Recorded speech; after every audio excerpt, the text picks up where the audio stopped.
사랑의 샘 평화의 소리 KCR 11시 종합뉴스 365 헬스 마이랑이 베이로펌 변호사 윤영준 다이나스픽 JP 에듀케이션 EL 디자인 전망 좋은 창 JMP 로 이완상 변호사 공동 제공입니다.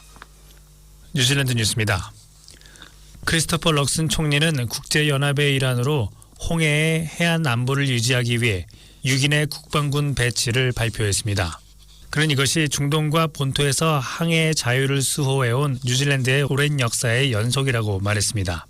럭슨 총리는 뉴질랜드 팀이 국제법에 따라 해당 지역 및 기타 지역의 작전 본부로부터 중동 선박의 집단적 자위권에 기여할 것이라고 강조했습니다. 그는 뉴질랜드 국방국 병력이 예멘에 입국하지 않을 것이며 이번 배치는 지난 2013년 이후 중동 해양 안보에 대한 지속적인 국방 기여의 일환이라고 밝혔습니다.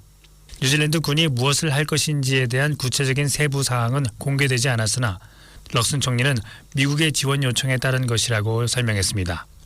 윈스턴 피터스 외무장관은 뉴질랜드가 자유로운 무역 흐름에 의존하고 있다고 말했습니다. 또 이번 배치가 이스라엘 가자 분쟁에 대한 입장과 혼동되어서는 안 된다고 말했습니다. 크리스토퍼 럭슨 총리는 조약 원칙 법안을 명백히 배제하지는 않을 것이지만 이에 대한 국민당의 입장은 매우 분명하다고 말했습니다.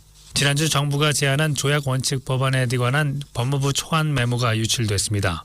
테파티 마오리의 공동대표인 라위티 와이티티는 지난주 소셜미디어에 유출된 문서의 스크린샷을 게시하면서 정부가 테트리티 오 와이탕이를 지우려는 의도를 보여줬다고 말했습니다. 액트당은 이 법안을 옹호했고 국민당은 특별위원회 이상은 지지하지 않는다는 입장을 거듭 밝혔고 야당은 총리가 법안을 중단해야 한다고 말했습니다. 지난 화요일 내각 이후 언론 브리핑에서 럭슨 총리는 그 단계 이후에는 이를 지지하겠다는 약속이 없다고 다시 한번 밝혔지만 이를 배제한다고는 말하지 않았습니다. 국민당의 견해로는 조약 원칙 법안은 분열을 일으키고 도움이 되지 않는다고 럭슨 총리는 말했습니다.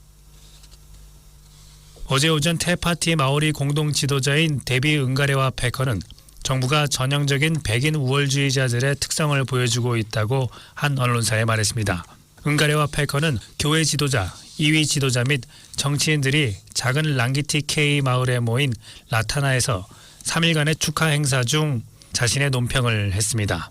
조약의 원칙을 재정의하려는 액트당의 움직임에 반대하는 것을 포함해 마오리와 테트리티 오 타이완 와이탕이 조약에 영향을 미치는 연립정부의 정책에 대한 통일된 대응을 위해 토요일 투랑가와에와에 마라에에 만여 명의 이상이 모여들었습니다. 집회에서 마오리 왕 킹기 투에이티아는 세계가 지켜보고 있으며 정부가 테아오 마오리의 능력을 과소평가하는 것은 어리석은 일이라고 말했습니다. 라타나 대표들은 뉴질랜드 제1당, 노동당, 녹색당, 테파티 마오리당을 포함한 정치 지도자들과 만나 특히 테트리티 오 와이탕이와 테레오 마오리에 대해 논의할 예정입니다.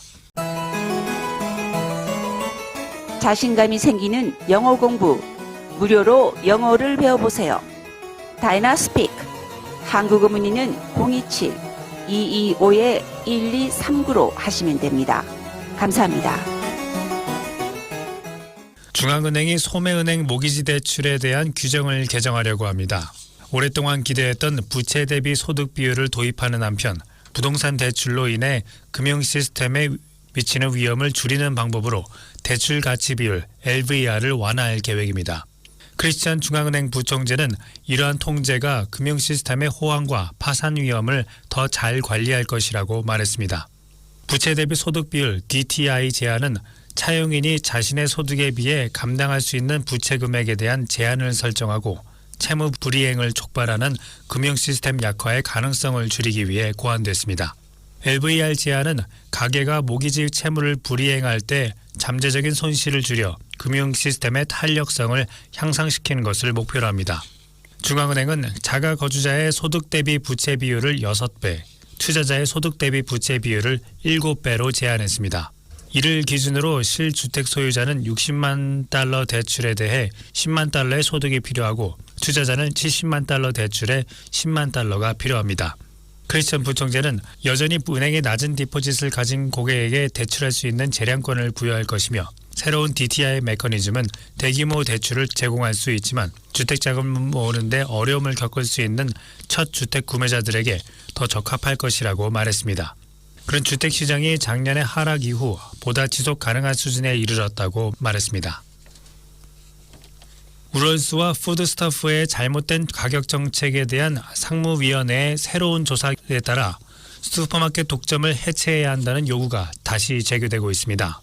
이는 오해의 소지가 있는 거래를 포함한 소위 특별 상품에 대해 컨슈머 엔젯에 접수된 600건 이상의 불만 사항에 따른 것입니다. 또 어떤 경우에는 사람들이 대량으로 구매할 때 개별 상품을 구매할 때보다 더 많은 비용을 지불합니다. 컨슈머 엔젯 CEO 존 더피는 한 언론사에 이것이 마케팅 전략이라고 말했습니다. 상무위원회의 조사는 일부 가격 및 판촉 관행이 공정거래법을 준수하는지 여부에 초점을 맞추고 있으며 결과에 따라 법정까지 갈 수도 있습니다. 더피 CEO는 법원이 슈퍼마켓이 상품 가격에 대해 사람들을 호도하는데 유죄라고 판결하면 슈퍼마켓에 상당한 벌금이 부과될 수 있다고 설명했습니다. 이 슈퍼마켓 독점에 반대하는 운동가 모노폴리 와치의 대변인 텍스 에드워즈는 이 혼란스러운 가격 정책이 알려진 마케팅 전략이라고 말했습니다. 이는 텔레콤이 2000년대 초반에 사용했다고 인정한 전략입니다. 그는 푸드스타프 노슬랜드와 푸드스타프 사우스 아일랜드의 합병이 경쟁을 제한할 것이기 때문에 소비자들에게 나쁜 움직임이 될 것이라고 걱정합니다. 출생, 사망 및 결혼 등록국에서는 지난 2023년 가장 자주 등록이 거절된 아기 이름을 공개했습니다. 2023년에는 66개의 이름이 등록 거절되었으며 가장 많이 거절된 이름은 프린스로 지난 13년 동안 가장 많이 거절된 킹을 제치고 1위를 차지했습니다. 등록국장은 기준에 맞지 않는 이름을 사례별로 검토해 해당 이름이 대중에게 어떻게 인식될 수 있는지와 법의 규범에 따라 지침을 준수하지 않는 이름의 등록은 거절할 수 있다고 말했습니다. 아기 이름 등록이 거절된 가능성이 높은 이름으로는 공식적인 직함이나 계급과 유사한 이름, 숫자나 기호를 사용한 이름, 불쾌감을 주거나 모욕적인 것으로 간주되는 이름, 70자를 넘는 이름 등입니다. 이번 발표는 지난 2023년 가장 인기 있는 아기 이름 목록이 이달 초 발표된 이후에 나온 것입니다. 남자 아기 이름은 노아가 10년간 가장 인기 있던 올리버를 제치고 1위를 차지했습니다. 여자아이 이름은 샬롯이 1위를 차지했습니다. 아기의 이름의 등록은 온라인으로 할 수 있습니다.